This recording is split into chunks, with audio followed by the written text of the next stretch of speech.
इस सफर की सोबतें और मुश्किलात और भूख और प्यास बर्दाश्त करना मुश्किल था। ये सईद बिन अब्दुल्लाह हनफी जो इतने थके हुए, 3 दिन के भूखे और 3 दिन के प्यासे, और शबे आशूर सारी रात जाग कर इमाम हुसैन के ख़याम के गिर्द खंदक खोदते रहे। 5 गज चौड़ी और 5 गज गहरी खंदक खोदी, और जो वक्त बचा शबे आशूर जंगल से झाड़ियां काट के लाते रहे असहाबे हुसैन, और सारी खंदक को भरा ताकि रोज़े आशूर जब हुसैन चले जाएं और मुखद्दरात इस्मत और तहारत तन्हा रह जाएं, तो कहीं ऐसे न हो कि दुश्मन अचानक से हमला करे और बीबियों को संभलने का मौका ना मिले। इसलिए इमाम हुसैन ने रुखसत आखिर के मौका पर इन झाड़ियों को आग लगा दी थी ताकि दुश्मन चारों तरफ से हमलावर न हो सके। सिर्फ एक रास्ता रह गया था असहाब और आका और बाकी साथियों के आने और जाने के लिए। 6500 किलोमीटर का सफर तय किया, 3 दिन के भूखे और प्यासे, सारी रात जाग कर मशक्कत की, और रोज़े आशूर क्या किरदार अदा किया। कैसे कोई हक़ हुसैन अदा कर सकता है? रोज़े आशूर जब अबू सुमामा साइदी ने इमाम हुसैन की बारगाह में आके सवाल किया, फर्जंद रसूल क्या जवाल हुआ है? जवाल हो गया है? हज़रत ने आसमान की तरफ निगाह उठाई, फरमाया अल्लाह। फौरन कह दिया नाम, नहीं, हाँ। ये क्या जवाब है? आप मुझसे पूछें कल दोबारा यहाँ मजलिस पढ़ने आएंगे? मैं को नहीं, हाँ। अब हम समझे नहीं क्या कहना चाह रहे हैं, या नहीं कहें या हाँ कहें। रोज़े आशूर अबू सुमामा साइदी ने आका हुसैन से पूछा क्या जवाल का वक्त हुआ? फरमाया नहीं, हाँ। कहा कि मैं समझा नहीं आप क्या फरमा रहे। कि सुनो अबू सुमामा, जब तूने पूछा तब वक्त नहीं हुआ था, और जब मैंने तुम्हें बताने के लिए अपने लबों को जुम्बश दी तब भी वक्त नहीं हुआ था। लेकिन जैसे ही मैंने ला मुकम्मल किया, मैंने देखा वक्त दाखिल हो गया, मैंने फौरन से नाम कह दिया।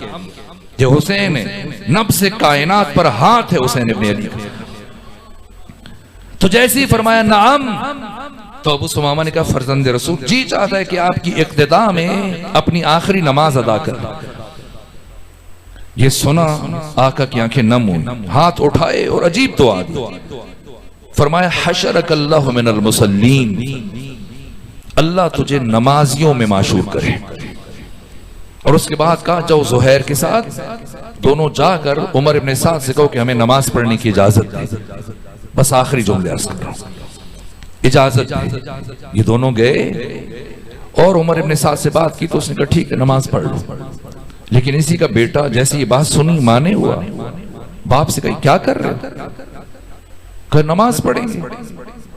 कहा अगर उन्होंने तुम्हारे लश्कर के सामने खड़े होकर नमाज पढ़ ली तो तुम्हारे लश्कर की हिम्मत टूट जाएगी और ये शक में पड़ जाएंगे।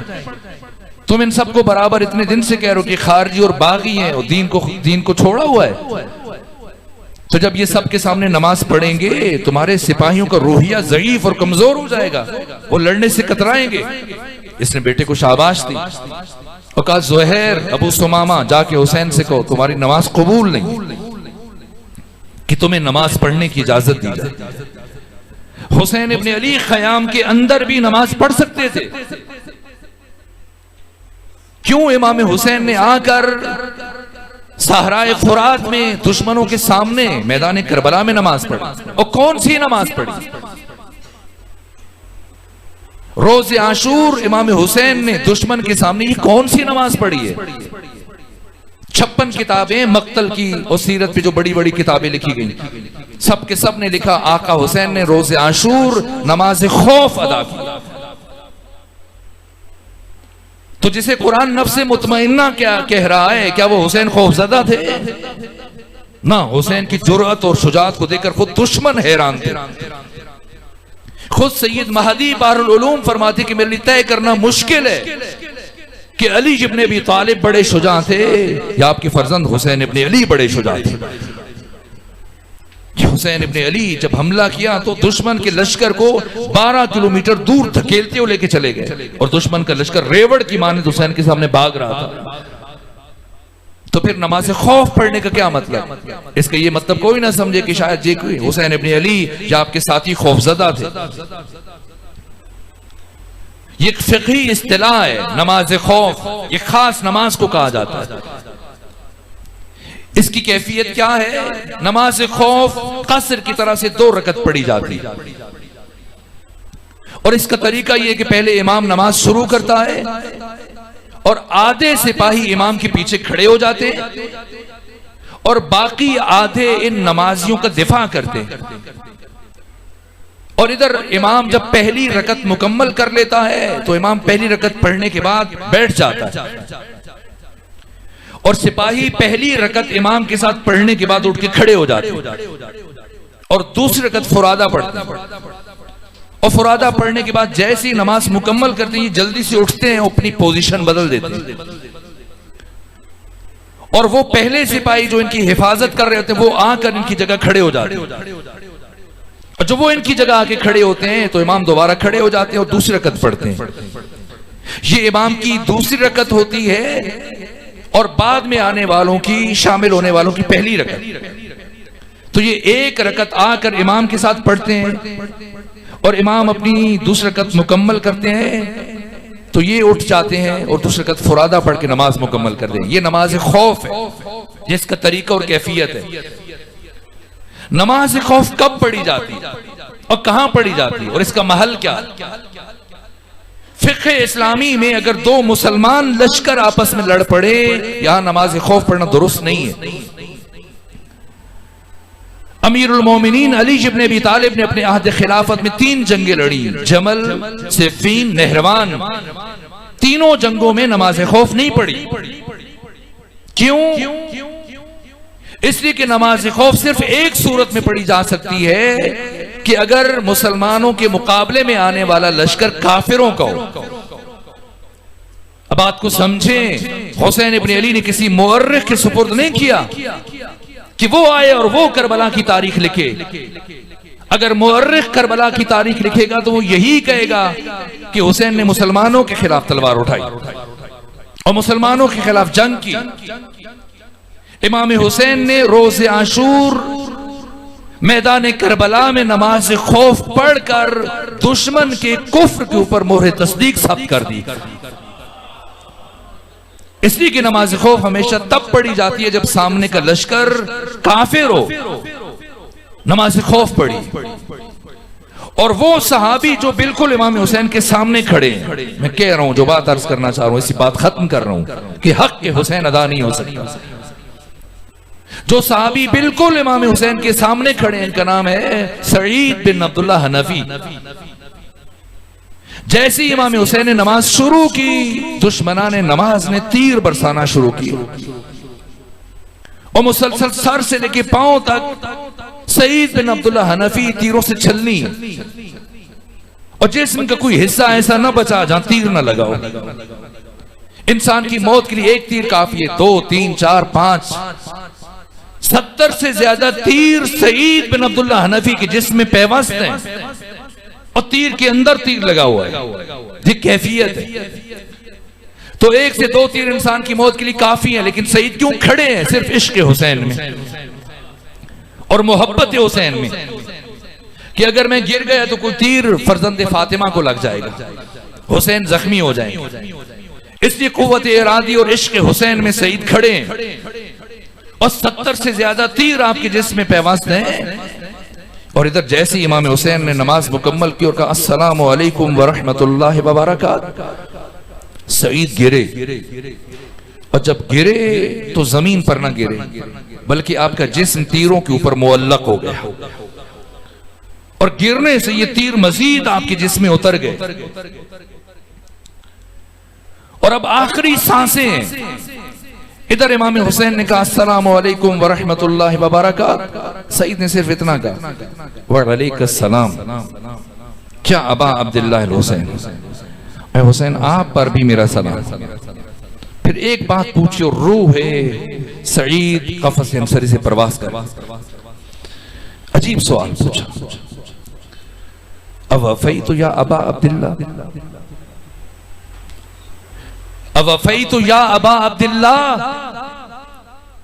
ए हुसैन इब्न अली क्या मैंने आपके साथ वफा की? वजन करेंगे इस जुमले का।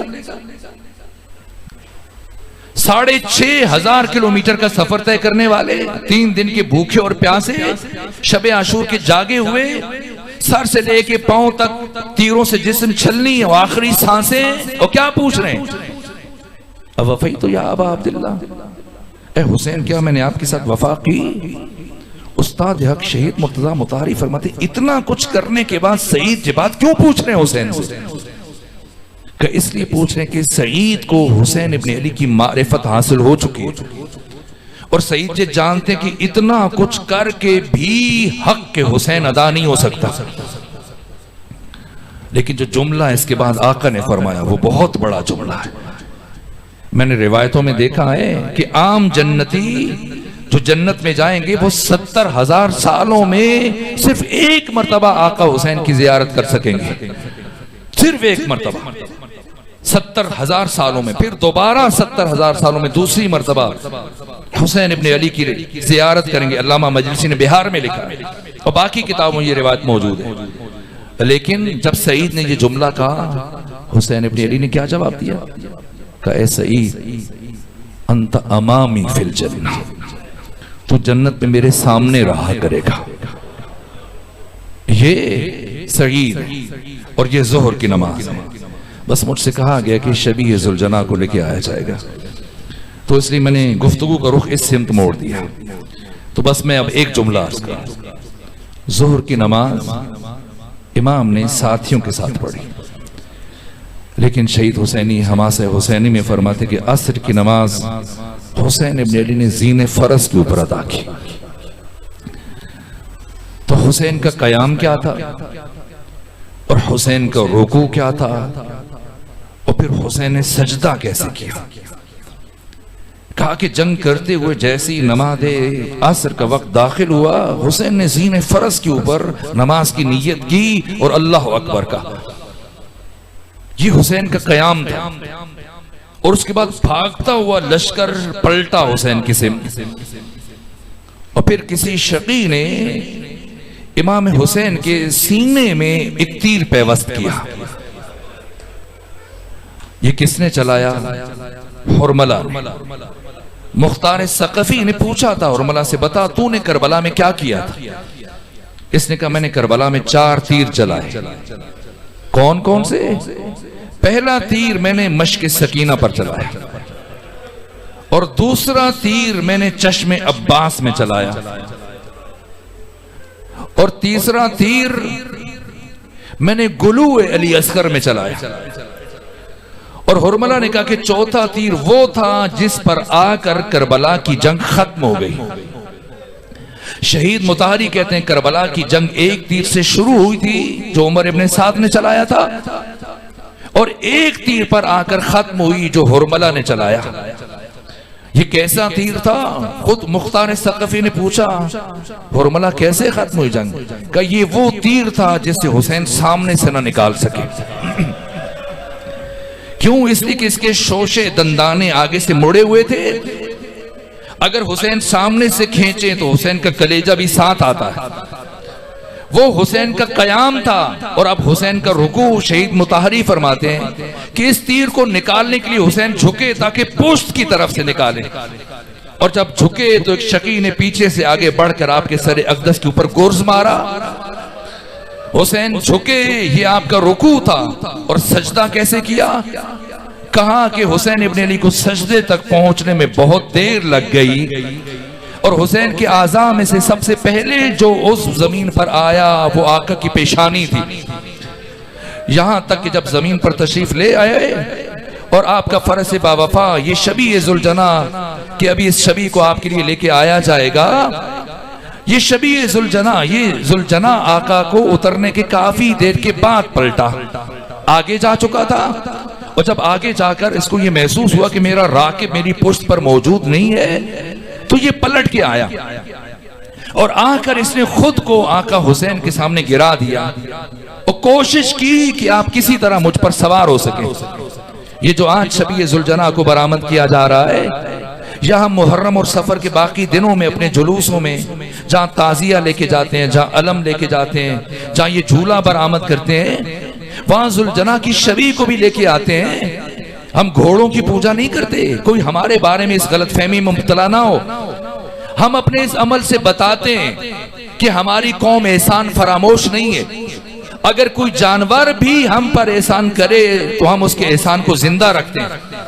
इस जानवर का हम पर एहसान है। ये फर्जंद रसूल की आखिरी सवारी है। इसने जो काम अंजाम दिया वो करबला में इंसानों ने भी अंजाम ना दिया।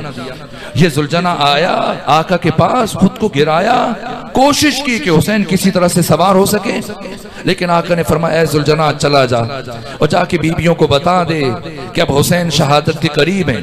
अब इस जुलजना ने जो दूसरा काम किया, आगे बढ़ा और इसने अपनी पेशानी को आका हुसैन के खून से रंगीन किया। मैं पूछूंगा ए इमाम के फरस बावफा, तूने हुसैन के खून से अपनी पेशानी को रंगीन करने की आदत कहां से सीखी? तो इस सुल्ताना का जवाब होगा कि मैंने आका हुसैन ही से सीखा है। इसलिए कि जब अली असगर हुसैन की गोद में शहीद हुए थे तो हुसैन ने अली असगर के खून से अपनी पेशानी को रंगीन किया था। मैं भी अपनी पेशानी को रंगीन कर रहा हूं ताकि खेमों तक जाऊं, जाके बीबियों को हुसैन की शहादत की खबर दूं। बस आखिरी जुमले अर्ज कर रहा हूं। जैसे ही जुलजना पहुंचा, खयाम के बाहर हिनहिनाया, एक मर्तबा बीबियां बाहर आई, देखा सवारी तो मौजूद है लेकिन सवार मौजूद नहीं है, और एक छोटी सी बच्ची आगे बढ़कर इस जुलजना के सुमों से लिपट गई और कहा ऐ जुलजना बता मेरे बाबा को दुश्मनों के मजमे में कहां छोड़ आया। बस आखिरी जुमले अर्ज करूं। वो मरहला आया जब सानिए ज़हरा खेमे से निकलकर उस मकाम पे पहुंची जिसे आज तिल्ले ज़ैनबिया कहा जाता है। खुदा न करे कोई बहन अपने भाई का वो हाल देखे जो सानिए ज़हरा ने हुसैन इब्ने अली का देखा था। क्या मंजर है, हुसैन खाके करबला पर हैं और शिम्र इब्ने ज़िलजोशन आगे बढ़ा और इसने दोनों हाथों से आका हुसैन को धक्का दिया और धक्का देने के बाद ये आपके सीने के ऊपर सवार हुआ और इमाम हुसैन की आंखों में इतना खून जमा था कि आपको कुछ दिखाई नहीं दे रहा था। यहां तक कि आका हुसैन ने अपनी दोनों उंगलियों से खून को साफ किया और देखा कि शिम्र सीने पर सवार है। कहा शिम्र बड़ी ऊंची जगह बैठा है, शिम्र बड़ी बुलंद जगह पे बैठा है। ऐ शिम्र, मुझे मेरे नाना मोहम्मद मुस्तफा बचपने में अपनी गोद में लेकर मेरे कमीज के बटन खोलकर मेरे सीने से मुझे चूमना शुरू करते थे और मेरे गले तक मुझे चूमते जाते थे, फिर मेरे लब चूमते थे और मेरे रुखसार और पेशानी चूमते थे। ऐ शिम्र, मेरे नाना मोहम्मद मुस्तफा ने उस वक्त मुझे बताया था ऐ हुसैन तुझे कायनात का शकी तरीन शख्स शहीद करेगा, उसके चेहरे के ऊपर चीचक के दाग होंगे और उसकी शक्ल खिंजीर से मिलती जुलती होगी। हुसैन ने जैसे ये लफ्ज कहे, शिम्र को इतना गुस्सा आया, इसने इमाम हुसैन की दाढ़ी को बाएं हाथ से पकड़ा और दाएं हाथ से इमाम हुसैन के रुखसार पर तमाचे मारना शुरू किए। ये वो मरहला था जब छोटी सी बच्ची अपनी फूफी के पास खड़ी हुई और कहा फूफी अम्मा मेरे बाबा को मारा जा रहा है, मेरे बाबा को बचा लीजिए। सानिए ज़हरा ने फरमाया ऐ सकीना तुम्हारी फूफी बेबस है। फिर ये छोटी सी बच्ची दौड़ती हुई गई खयाम के अंदर जहाँ एक 22 बरस का जवान बिस्तर पर लेटा है, उठाया कंधे झचोड़े, भैया सज्जाद हमारे बाबा को मारा जा रहा है। लेकिन जब कहीं से कोई आवाज ना आई, ये 4 बरस की बच्ची दौड़ी मैदान करबला पहुंची, हुसैन का सर सजदे में है, शिम्र ज़र्ब चला रहा है। ये बच्ची आगे बढ़ी और अपनी गर्दन अपने बाबा की गर्दन के ऊपर रख दी। शिम्र ने खंजर जमीन पे रखा और उसके बाद इस बच्ची को बालों से पकड़ा और जमीन से बुलंद किया और फिर ऐसा जुल्म किया कि एक मर्तबा ये बच्ची बहुत दूर जाके गिरी। मातमे हुसैन